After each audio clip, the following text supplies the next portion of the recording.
వెతలు తీరును, కృపలు దొరుకును, సాటి లేనిది యేసుని నామం. యేసునామమే మధురం, మదిలో తలచిన ధన్యం. యేసునామమే మధురం. ప్రభువునందు ప్రియమైన దేవుని బిడ్డలారా, నేటి వాక్య ధ్యానం కొరకు ప్రార్థిద్దాము. ప్రార్థనకు ముందు యేసే పరిష్కారం పరిశుద్ధ బైబిల్ గ్రంథ వ్యాఖ్యానం 3వ మారు పూర్తి చేయు విషయమును గూర్చిన వివరం. డిసెంబర్ 31వ తారీఖు నాటికి 6500 ఎపిసోడ్స్తో బైబిల్ గ్రంథాన్ని 3వ పర్యాయపు వాక్య ధ్యానాన్ని ముగించి డిసెంబర్ 31వ తారీఖు ఉదయం క్లోజింగ్ సెరమనీ, అలాగే జనవరి 1 కొరకు opening ceremony, 4th time Bible study కొరకు ఓపెనింగ్ సెరమనీ. అదే దినాన యేసే పరిష్కారం యూట్యూబ్ స్పెషల్ అప్లోడింగ్స్ కొరకు కూడా ప్రారంభం. ఇవి చేయాలని ఆశిస్తున్నాము. మీ ప్రార్థనా పూర్వక సహకారం ఇప్పటి వరకు ఇచ్చినందుకు కృతజ్ఞతలు. సమయం కూడా ఇంకా ముందుకు తీసుకురావాలని యత్నిస్తున్నాము. ఈ విషయాలు గమనాన్న ఉంచుకొని ఎపిసోడ్ సహకారులందరూ ఒక ఎపిసోడ్ అడ్వాన్స్కి ఇస్తే సేవ సరళంగా ముందుకు సాగుతుంది. ప్రార్థన చేసుకుందాం. తలలు వంచండి. మమ్మలను మిక్కిలిగా ప్రేమిస్తోన్న మా ప్రియ పరలోకపు తండ్రి, మీకు వందనాలు, స్తోత్రాలు. నేటి వాక్య ధ్యానము ద్వారా మాతో మాట్లాడండి.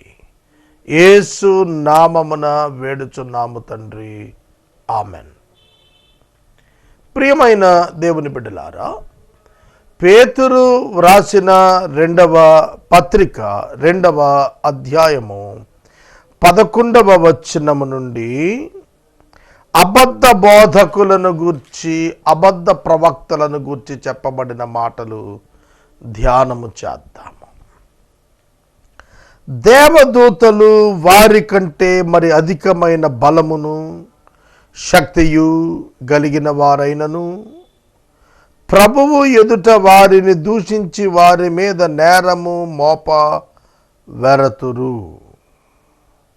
వారైతే పట్టుబడి చంపబడుటకే స్వభావ సిద్ధముగా పుట్టిన వివేక శూన్యములకు మృగముల వలె ఉండి తమకు తెలియని విషయములను గూర్చి దూషిస్తూ తమ దుష్ప్రవర్తనకు ప్రతిఫలముగా హాని అనుభవిస్తూ తాము చేయు నాశనముతో తామే నాశనము పొందుదురు. స్వకీయ నాశనమునకు వెళ్ళు వారిని గూర్చి వ్రాస్తున్నాడు. పట్టబడి చంపబడుటకు స్వభావ సిద్ధంగా పుట్టిన వివేక శూన్యములకు మృగముల వలె ఉంటారు అన్నప్పుడు ఎందుకు ఈ పదం రాస్తున్నాడు అనగా, రక్షణ సందేశమును గ్రహించక మృగముల వలె ఉండువారు. మృగానికి మనిషికి వ్యత్యాసం ఏమిటి? దేవుడు 6వ దినము సృష్టి చేసినప్పుడు నేల నుండి మృగములను చేశాడు, అదే నేల నుండి మనిషిని చేశాడు. ఈ రెండింటికి తేడా ఏమిటి? మనిషి దేవుని పోలిక, దేవుని స్వరూపము, దేవునితో ఫెలోషిప్, రిలేషన్షిప్ కలిగిన వాడు ఉన్నాడు. మృగాలు అలా కాదు. మృగములు జీవులు మాత్రమే, వాటికి ఆత్మ లేదు. మనుషునికి ఆత్మ ఉన్నది, మృగములకు ఆత్మ లేదు. కనుక ఈ మృగము వివేచింపలేదు. మృగము సెన్స్లెస్, దానికేం తెలియదు, ఆలోచించే శక్తి లేదు, వివేచించే శక్తి లేదు, మంచి చెడుల విచక్షణ తెలుసుకోగలిగిన ఆలోచన దానికి లేదు, దానికి వివేకం లేదు, శూన్యం. No intelligence, no understanding. కుక్క ఉంది, 10 సంవత్సరాలు నువ్వు ఇంట్లో పెంచు, అది ఇండిపెండెంట్గా తనంతట తాను చేసుకోలేదు. But man is independent and intellectual. కానీ మనుషులు వివేక శూన్యులై మృగాల వలె ఉన్నారు అన్నాడు. అంటే the people who డినైజ్ the gospel.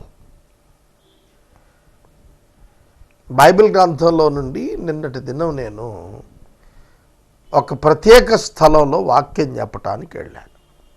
అక్కడ చెప్పాను, రక్షకుడు పుట్టాడు,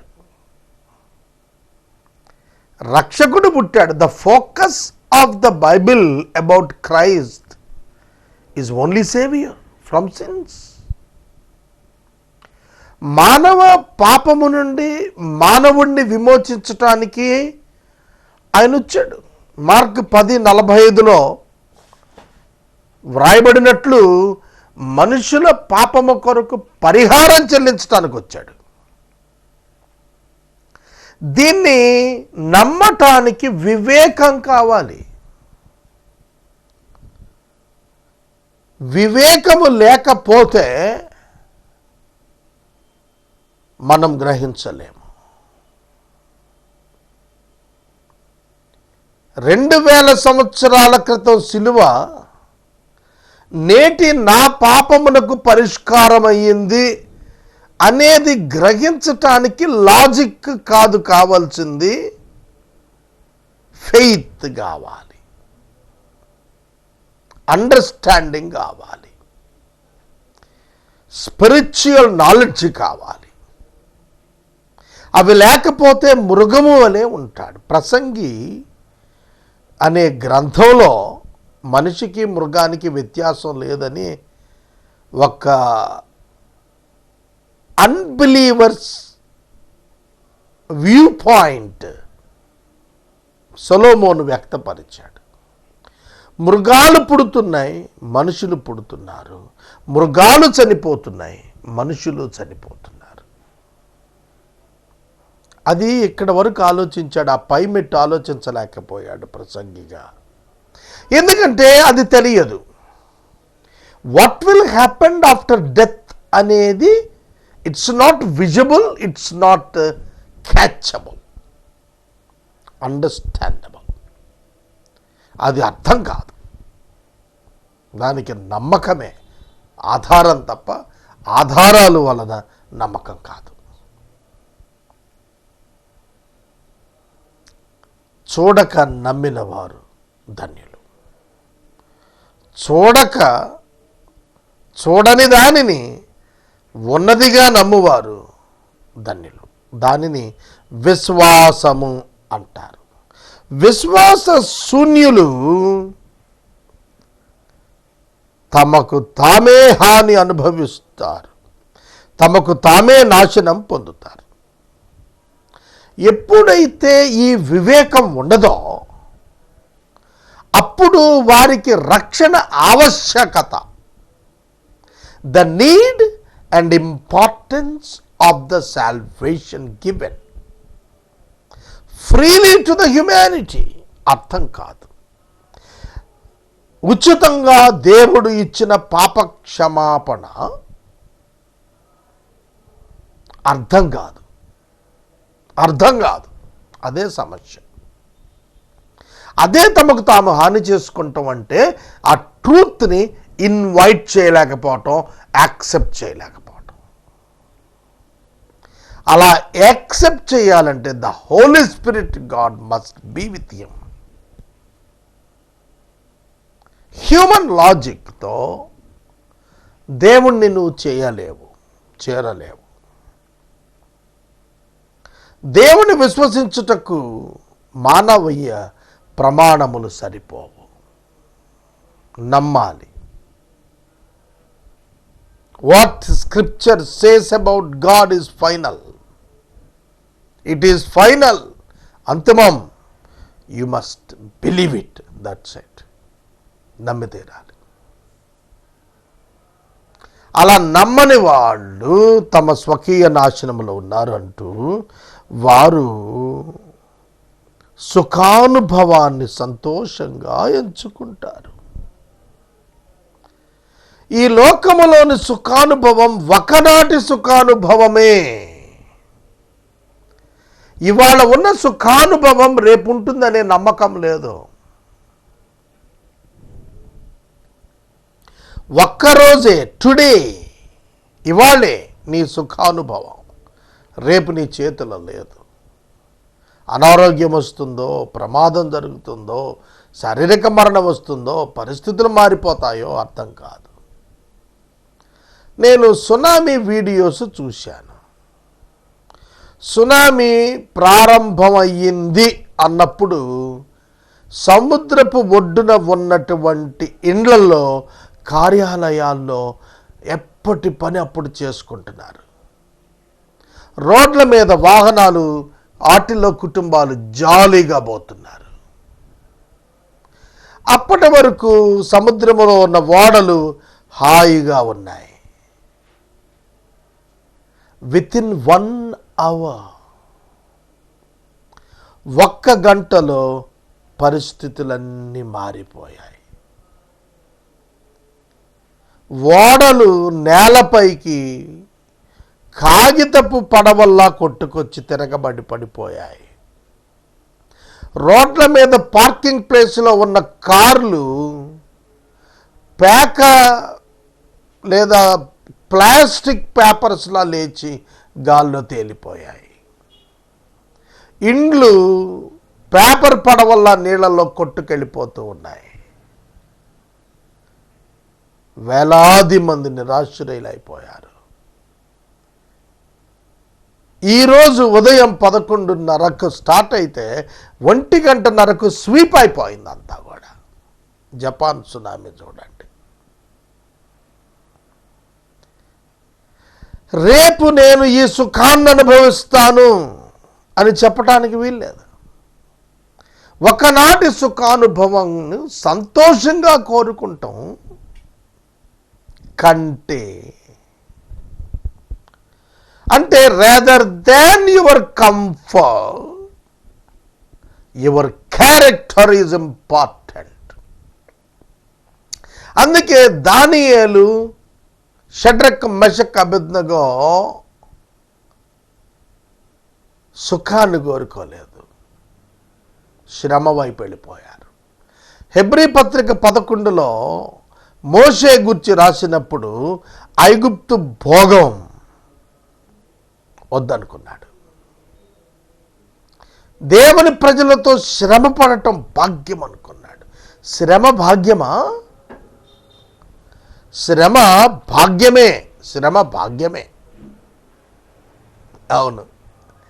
ఈ బోధకి ఎవడొస్తాడు? గుడికి ఎవడు రాడు. శ్రమ భాగ్యము. వస్త్రలేమి భాగ్యము. ఆహారలేమి భాగ్యము. ఇప్పుడు దేవుని కలిగి ఉన్నప్పుడు. ఇశ్రాయేలీయులు అరణ్య యాత్రలో వెళుతున్నప్పుడు బెయోరు కుమారుడు బిలాము శపించమని బాలాకు రాజు పిలిచినప్పుడు సంఖ్యాకాండం 22, 23, 24 అధ్యాయాల్లో దేవుడు వారిని దీవించమన్నాడు, శపించలేను, నేనేమని శపించగలను? ఇశ్రాయేలు, నీ భాగ్యం ఎంత గొప్పది, నిన్ను పోలినవాడు భూమి మీద ఎవడున్నాడు అన్నాడు. ఇశ్రాయేలు, నీ భాగ్యం ఎంత గొప్పది. భాగ్యం ఎలా కౌంట్ చేశాడు? భాగ్యాన్ని ఎలా కౌంట్ చేశాడు చెప్పండి? ఏసీ కారుతోనా, ఏసీ భవనంతోనా, పొలములో పంటతోనా, బంగారపు ఆభరణాల అలంకరణతోనా నీ భాగ్యం అన్నాడు? కాదు. అరణ్యములో ఆహారము మన్నాను పొంది తిరుగాడుతున్నటువంటి, చెప్పులు లేక తిరుగాడుతున్నటువంటి ఆ ప్రజలను, వస్త్రాలు ఉన్నవి ఒంటి మీద ఉన్నవే తప్ప నూతనమైనవి లేకుండా తిరుగాడుతున్నప్పుడు ఇశ్రాయేలు నీ భాగ్యం ఎంత గొప్పది అని అన్నాడు. ఏమిటి భాగ్యం? దేవుడు సరౌండ్ చేసి ఉంచాడయ్యా మిమ్మల్ని, అది మీ భాగ్యం. దేవుడు ముందు నడుస్తున్నాడు, వెనక నడుస్తున్నాడు, ఆవరించి ఉన్నాడు. నీ శత్రువులపై యుద్ధమాడుటకు నీకంటే ముందు నీ దేవుడిని యెహోవా పోతున్నాడు. నీ భాగ్యం ఎంత గొప్పదయ్యా.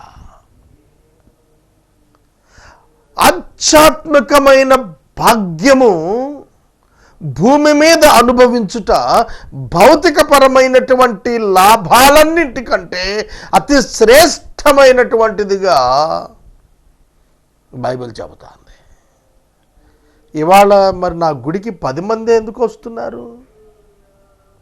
రారు. నేను ఒక మీటింగ్లో వాక్యం చెప్పడానికి పోయాను. నేను వాస్తవంగా వాక్యోపదేశకుడిని కాదు, ప్రేక్షకుడిని. సరే, ముసలివాడిని పెద్దవాడిని అని నాకు అవకాశం ఇచ్చాడు ఆయన. ఎందుకంటే వక్త రాలా ఆ టయానికి. 1000 మంది ఉన్నారు ప్రజలు. యేసు రక్షకుడు అనే అంశం చెప్పాను. దాన్ని ఎవరు కోరుతారు? నా తర్వాత వచ్చిన వక్త అద్భుతంగా ఈ రాత్రే మీరు ఒక ప్యాకెట్లో ఒక మెరకల్ పెట్టుకెళ్ళిపోతారని ప్రారంభించారు. ఓ జనం గోల గోల చేశారు. అబ్బా యేసు మాకు మెరకల్స్ బారే నాయన చాలు. కాబట్టి ఇవాళ భాగ్యము అంటే సంపద కాదు, భాగ్యం అంటే బంగారం కాదు, భాగ్యం అంటే ఉద్యోగం కాదు, భాగ్యం అంటే పంట పొలం కాదు, భాగ్యం అంటే వ్యాపార లాభం కాదు, భాగ్యం అంటే ఇల్లు కాదు, భాగ్యం అంటే, ఈ మాట కోపం తెచ్చుకోకుండా, ఆరోగ్యం కూడా కాదు. భాగ్యం అంటే ఆరోగ్యం కూడా కాదు. ఎందుకంటే లాజరు కురుపులు కుక్కలు నాకాయి.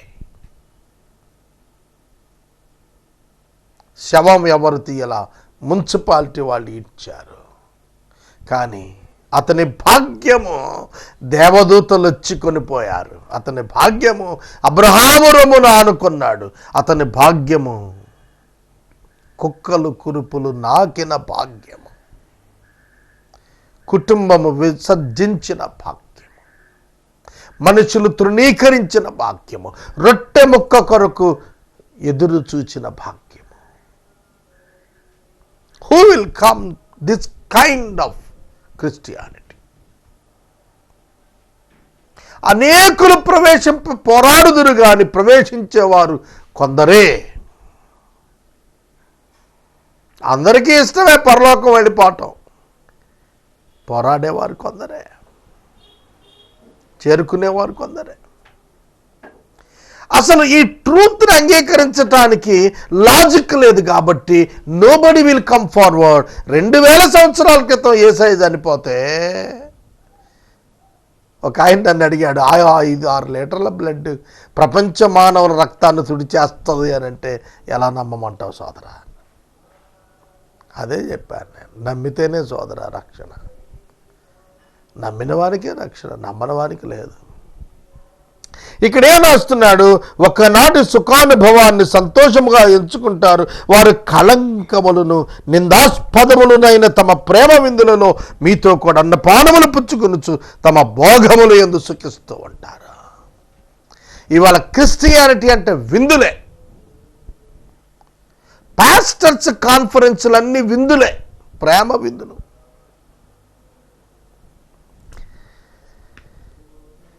అంతర్జాతీయము మొదలు, జాతీయము మొదలు, రాష్ట్ర స్థాయి మొదలు, జిల్లా స్థాయి మొదలు, పట్టణ స్థాయి మొదలు, గ్రామ స్థాయి మొదలు జరుగుతున్న సేవకుల కూడికలన్నీ మహావిందులే. ఉపవాస దీక్షలతో కూడిన ఇర్మియా ప్రార్థనలు లేవు.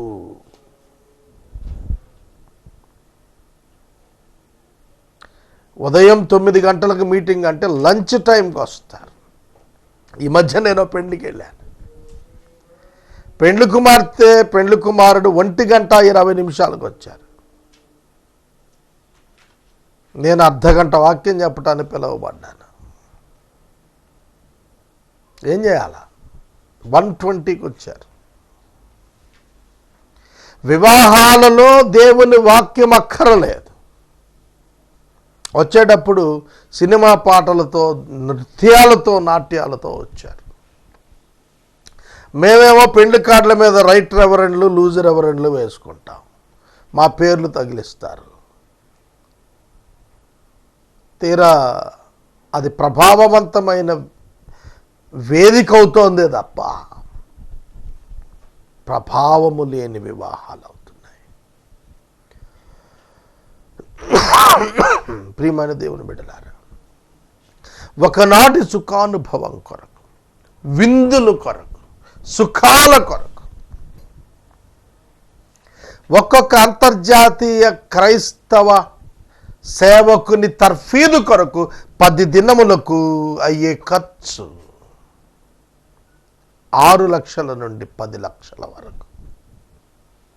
21 దినములకు అయ్యే ఖర్చు 6 లక్షల నుండి 10 లక్షల వరకు.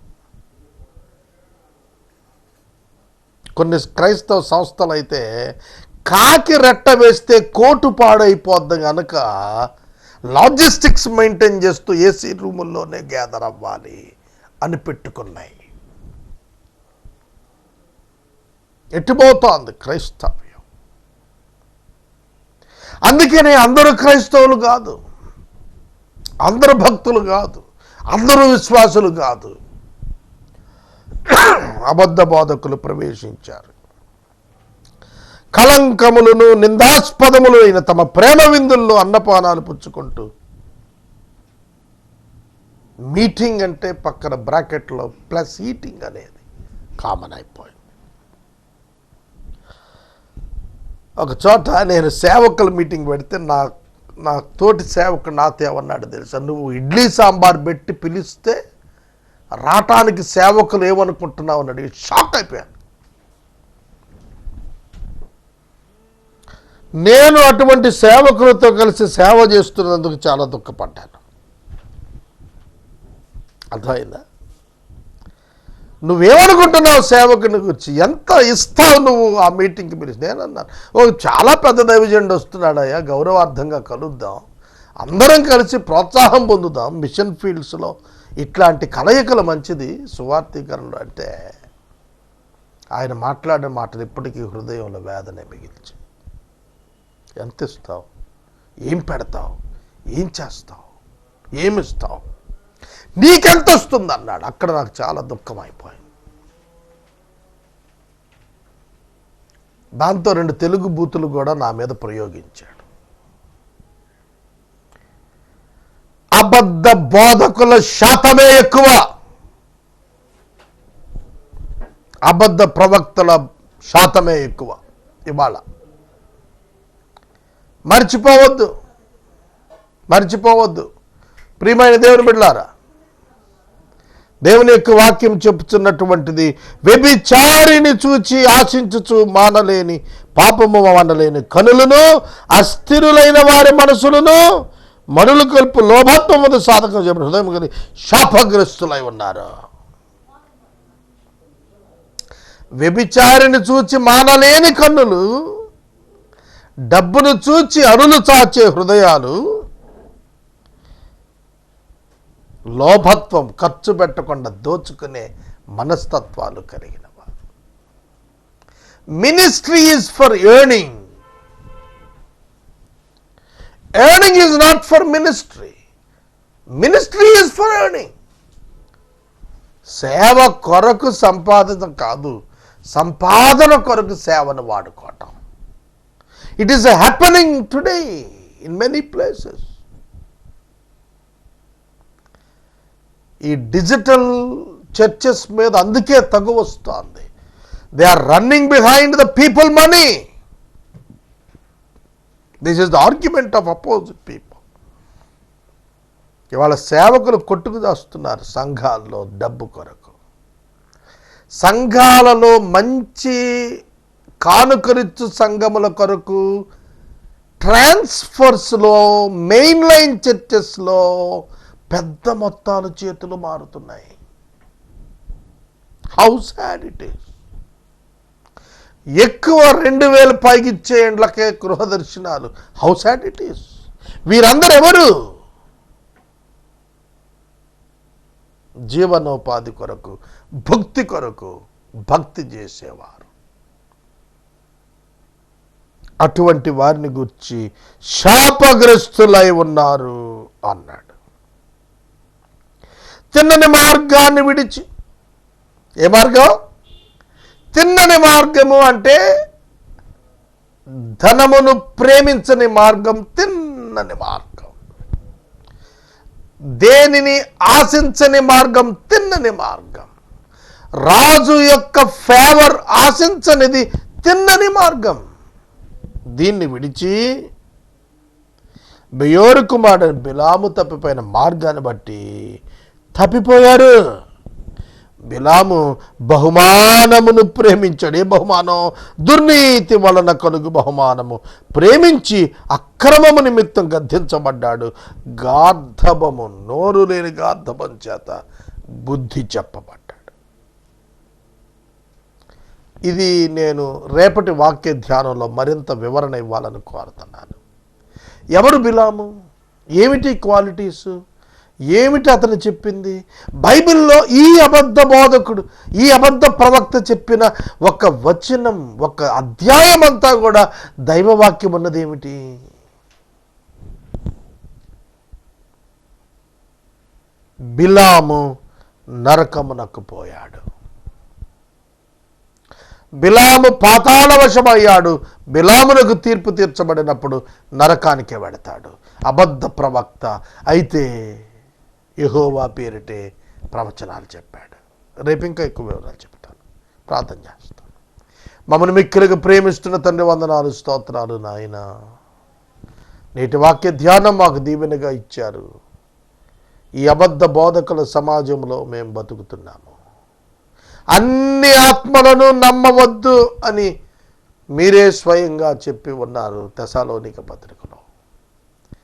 కనుక ప్రతీది క్రైస్తవుడే, ప్రతివాడు బోధకుడే, ప్రతి వాక్యము వాక్యమే అనే భ్రమ నుండి క్రైస్తవ్యాన్ని భద్రం చేయమని యేసునామాన్ని అడుగుచున్నాం తండ్రి. ఆమేన్. తండ్రి అయిన దేవుని ప్రేమ, కుమారుని యేసయ్య కృప, పరిశుద్ధాత్మని యొక్క అన్యోన్య సహవాసం సదాకాలం మనకు తోడైనను గాక. ఆమేన్.